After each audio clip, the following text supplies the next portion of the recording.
હાઇડ્રોજનના ઉર્જા સ્તરો હાઇડ્રોજન માટે અથવા તો કોઈ પણ પરમાણુ માટે બોહર મોડેલ અનુસાર એના ઉર્જા સ્તરોની કિંમત અને એ દરેક ઉર્જા પરથી એના અર્થઘટન.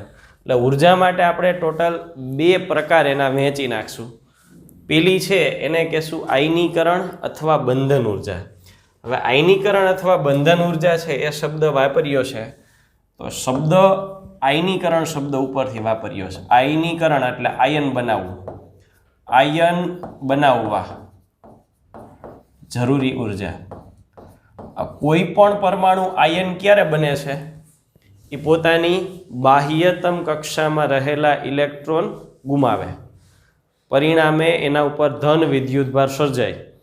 તો ઇલેક્ટ્રોન ગુમાવવાની એટલે કે ઇલેક્ટ્રોનને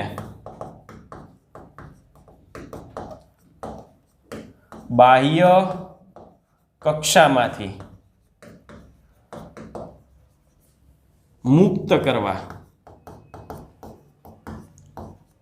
જરૂરી ઉર્જા.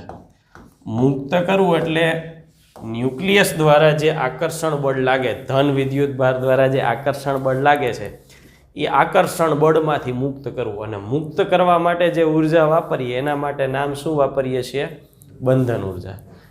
એટલે આયનીકરણ ઉર્જા અથવા બંધન ઉર્જા બેયના અર્થ પ્રમાણે ઘટના એક થાય છે. તો ઉર્જાના મૂલ્યો આપણે દર્શાવીએ તો ઉર્જાના મૂલ્યો 1 જણો કેલ્ક્યુલેટર રાખે એટલે મૂલ્ય આપણે 1 by 1 લખતા જઈએ. ઉર્જા પ્રમાણે સૌ પ્રથમ આવે n = 1, જેને આપણે ધરાસ્થિતિ કહીએ છીએ.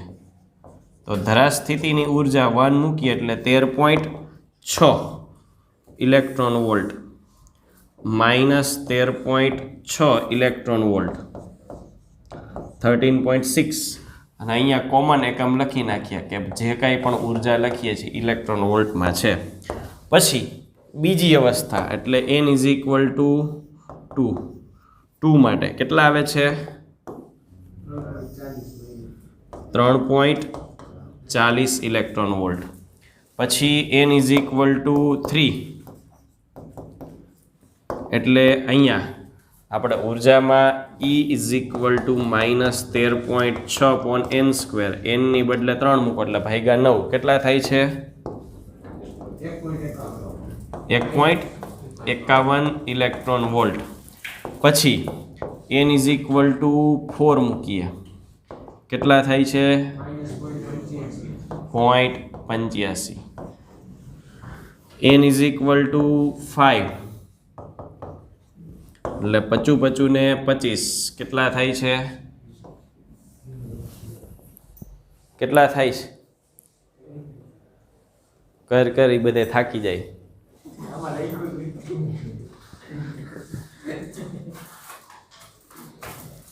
0.5 ની આસપાસ આવવા જોઈએ. 13.6 ભાગ્યા 25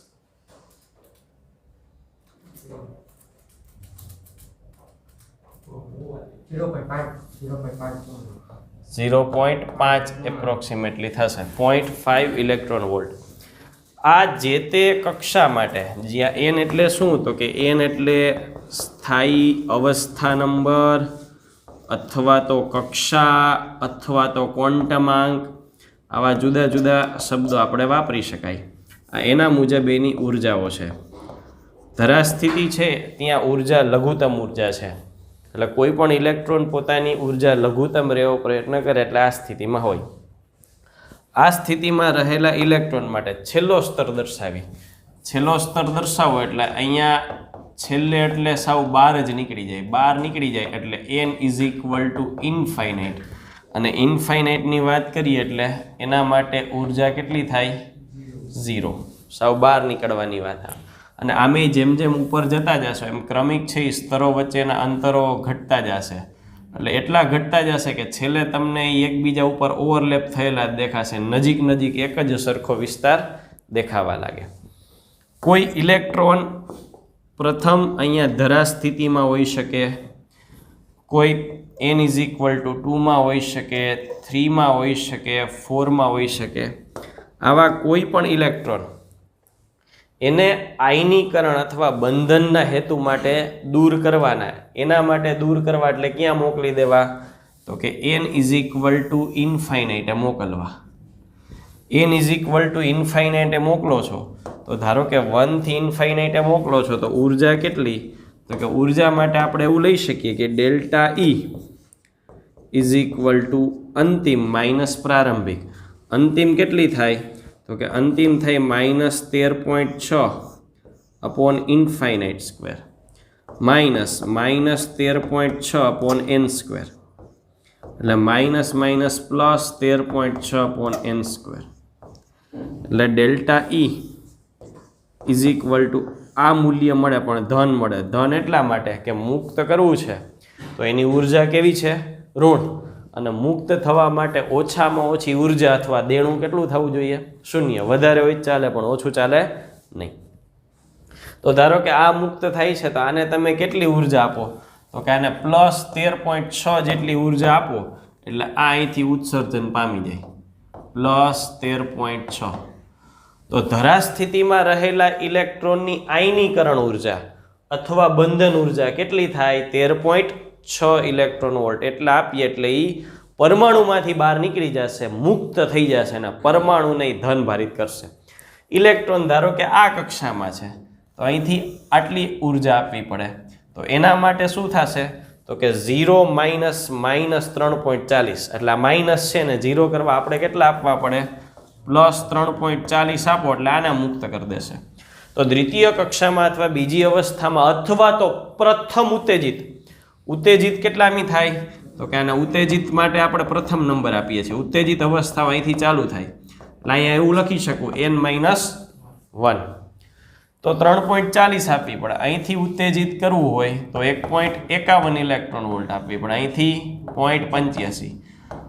તો જ્યારે આયનીકરણ અથવા બંધન ઉર્જાની વાત આવે એટલે એ ફિક્સ છે કે જવાનું ક્યાં છે? ઇન્ફાઇનાઇટમી કક્ષા, અનંતે. અનંત એટલે પરમાણુ છોડીને એને બહાર નીકળી જવાનું છે. ન્યુક્લિયસ દ્વારા જે બળ લાગે છે, આકર્ષણ બળ લાગે છે, એમાંથી બહાર નીકળી જવાનું છે.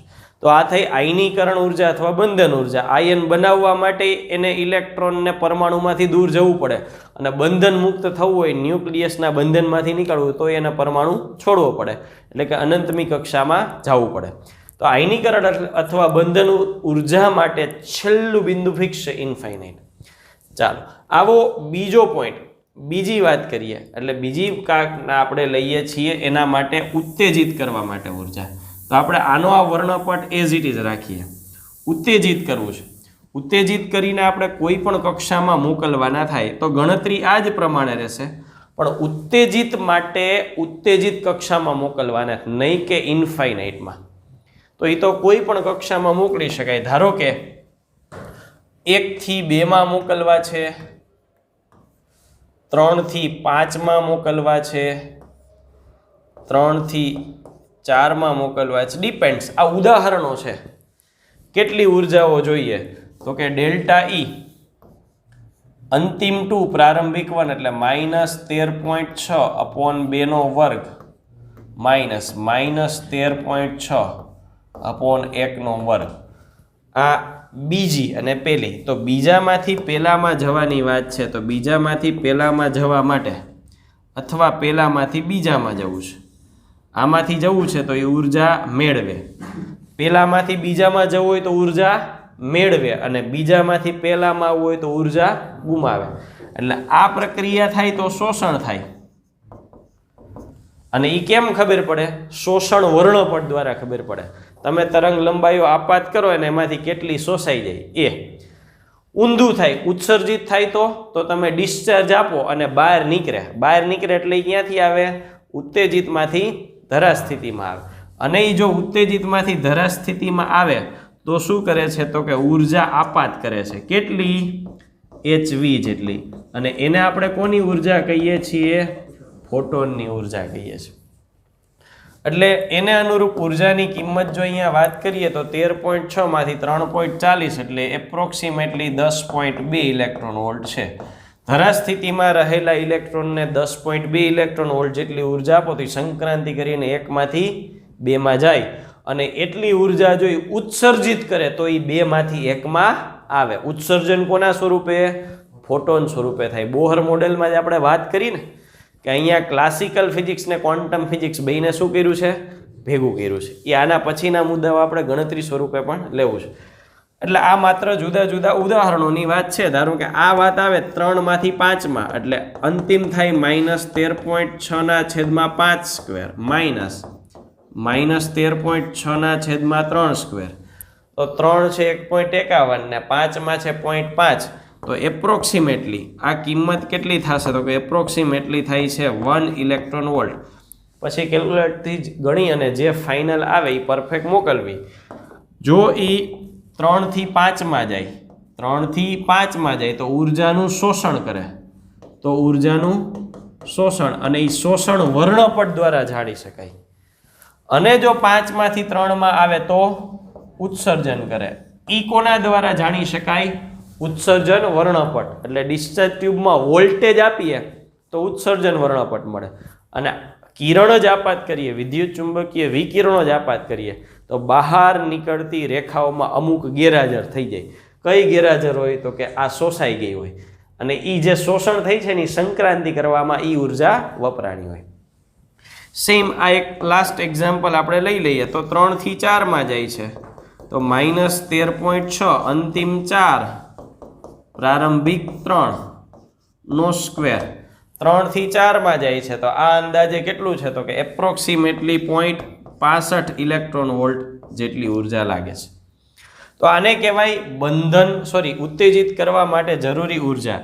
અહીંયા ક્યારેક ઉત્તેજિત કરવા જરૂરી ઉર્જાની બદલે સ્થિતિમાન શબ્દ વપરાય છે.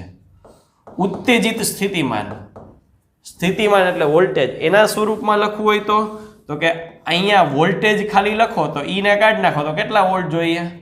10.2 વોલ્ટ. વોલ્ટેજને જ્યારે વિદ્યુતભાર વડે ગુણો છો ત્યારે ઉર્જા બની જાય છે. એટલે સ્થિતિમાન તરીકે માત્ર વોલ્ટેજ પૂછ્યા હોય તો ઈ કાઢી નાખવાનો, એટલે એને અનુરૂપ વોલ્ટેજ આટલા થઈ જશે. અને ઉર્જા સ્વરૂપે પૂછ્યું હોય તો ઈ વડે ગુણી નાખવાનું.